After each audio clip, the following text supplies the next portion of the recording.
1971 में 95,000 पाकिस्तानी कायरों को किस तरीके से मुर्गा बना करके नाक रगड़ने के लिए मजबूर कर दिया गया था भारत के बहादुर जवानों के द्वारा। और अगर इसके बाद भी आंखें नहीं खुलती हैं तो एक बार पुनः देख ले अपनी ताकत को। हम कहना चाहते हैं जिन्हें पाकिस्तान प्यारा है वे पाकिस्तान में जाएं। हम उसको रोकेंगे नहीं, हम उसको रोकेंगे नहीं।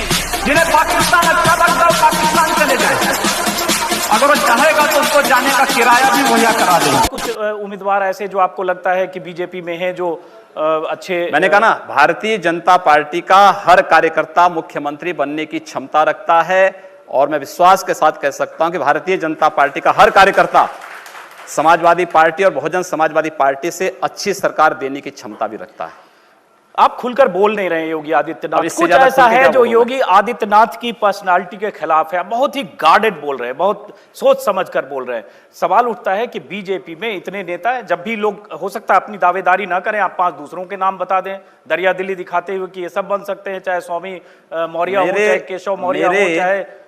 इतने बातों से आपको पसीना आ रहा है, अगर मैं खुल के बोलूं तो पता नहीं क्या स्थिति होगी।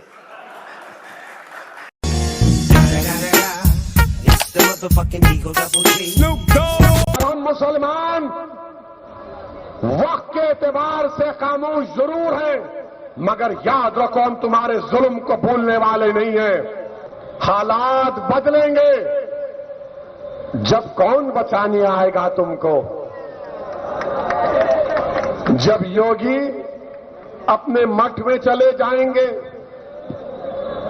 मोदी पहाड़ों में चले जाएंगे, हो सकता है या कहीं पर जाकर रहेंगे, जब कौन आएगा?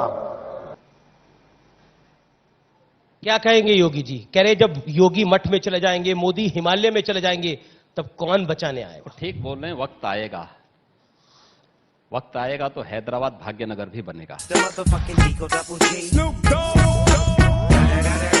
पूज्य संतों ने, अनेक महापुरुषों ने, अनेक वीरांगनाओं ने अपना बलिदान दिया और वे एक ही तमन्ना लेकर के कि अपनी आंखों के सामने ब्रह्मांड नायक मर्यादा पुरुषोत्तम भगवान श्री राम के भव्य मंदिर के निर्माण के कार्य को हम अपनी आंखों के सामने देख सकें।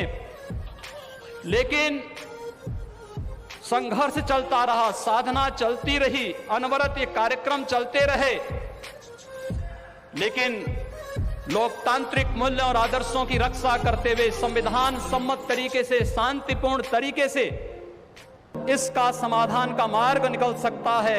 आदरणीय प्रधानमंत्री जी की सूझबूझ और दूरदर्शिता के कारण आज पूरे भारतवासियों को यह गौरव की क्षण का अवसास होने का अवसर प्राप्त हुआ है। मेरा सवाल आपके उस बयान को लेकर है। आप क्योंकि गोल गोल बात कर रहे हैं, मैं जनता के सामने वो बयान आपको सुनवाना चाहता हूं। एक और वीडियो हमारे पास में है और सुनिए आपने क्या कहा। हम लोगों ने तय कर रखा है कि अगर वो एक हिंदू बालिका को ले जाएंगे तो कम से कम 100 मुस्लिम बालिकाओं को हिंदू, अगर एक हिंदू को मारेंगे तो 100 को हम भी मारेंगे। आप जनता से कहलवा रहे हैं वो एक हिंदू को मारेंगे तो 100 को हम भी, लेकिन मैं नहीं कह रहा हूं ना, पब्लिक कह रही है। तो तेरा शीश नहीं झुकने दूंगा, सौगंध मुझे इस मिट्टी की, मैं देश नहीं मिटने दूंगा, ये देश नहीं मिटने दूंगा, ये देश नहीं। समाजवाद की बात मुलायम सिंह जी कर रहे हैं, किस संविधान की बात कर रहे हैं? ये समाजवाद है। स्वयं राष्ट्रीय अध्यक्ष हैं, इनके 2 भाई महासचिव हैं, इनका पुत्र प्रदेश अध्यक्ष है। कौन से समाजवाद की बात करते हैं? परिवारवाद की बात करते हैं। बेवकूफ बना रहे देश को, ये केवल देश को बेवकूफ बनाने का कार्य कर रहे हैं। लोगों को भड़काने की राजनीति है। हमारा भारतवर्ष एक बहुत शांति प्रिय देश रहा है। आप दोनों लोग अगर संन्यास ले लें तो आपको नहीं लगता है कि इस भारतवर्ष के ऊपर बहुत बड़ा एहसान होगा? आपने बहुत अच्छी बात कही है। ये बात आप कश्मीर में जाके समझाते, आपको एक उपदेशक के रूप में हम लोग कश्मीर भेजते, बहुत अच्छा होता। कश्मीर में आपके उपदेश बहुत प्रासंगिक होते हैं। गर्व से कहो हम हिंदू है, इस पावन धरा के बिंदु है, जहाँ प्रभु राम ने जन्म लिया उस सिंधु माता के। तो मैं एक कार्यक्रम में गया था, तो अन्नप्राशन के लिए छोटा सा 6 महीने का बच्चा था, उसको अन्नप्राशन के लिए मैंने उठाया। तब तक जिस महिला का वो बच्चा था उसके साथ एक लगभग 2.5-3 साल का एक बच्चा और था। अच्छा, मैं इधर उसको अन्नप्राशन करा रहा था, तब तक वहां पे एक पार्टी के कुछ लोग विरोध करने के लिए आ गए। उन्होंने टोपी पहनी हुई थी। वो बच्चा 2.5 साल का बच्चा क्या कहता है, मम्मी मम्मी देखो वो गुंडा गुंडा।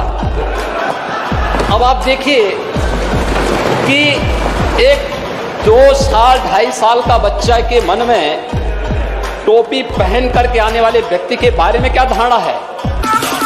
तेरा बाप आया।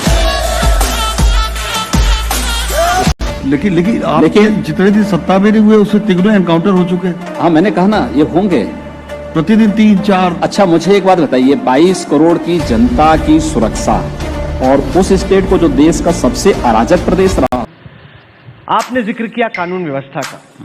ऐसा नहीं है कि यूपी में राम राज्य स्थापित हो गया है। कल ही कानपुर में एक पत्रकार की हत्या हुई। अब तक NHRC का डेटा कहता है कि 433 इनकाउंटर मौतें हुई। 21वीं सदी में इतनी इनकाउंटर मौतें। आप कहते हैं कि या तो जो अपराधी हैं वो जेल में जाएंगे या यमराज के पास जाएंगे, ये क्या बात है? तो मैं क्या अपराधियों की आरती उतारूं? मुझे एक बात बताइए, जो अपराधी या जो आतंकवादी सरेआम किसी निर्दोष व्यक्ति को गोली मार रहा है, सरेआम किसी बहन और बेटी की इज्जत के साथ खिलवाड़ कर रहा है, सरेआम किसी पुलिस के कर्मी को गोली मार दे रहा है, मुझे लगता है कि उसकी पूजा तो नहीं ही होनी चाहिए और किसी को भी नहीं करनी चाहिए।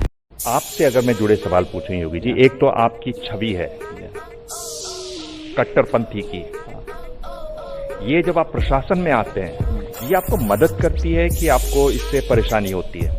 मुझे कोई परेशानी नहीं होती है। मुझे देख के आश्चर्य होता है कि कट्टरपंथी होने का आपका मतलब क्या है।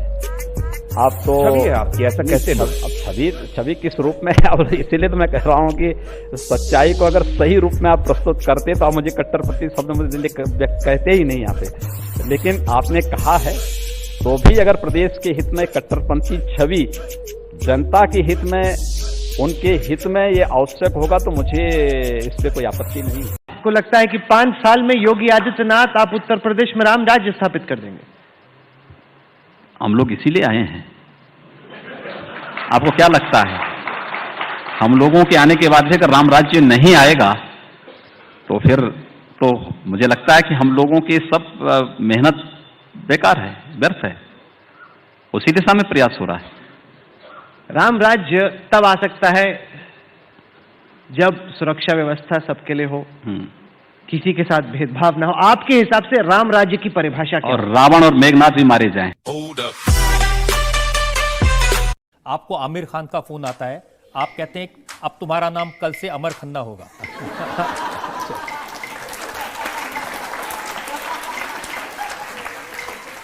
एक फोन आया क्रिस गेल का, आपने कहा अब आपका नाम कृष्ण गोयल होगा।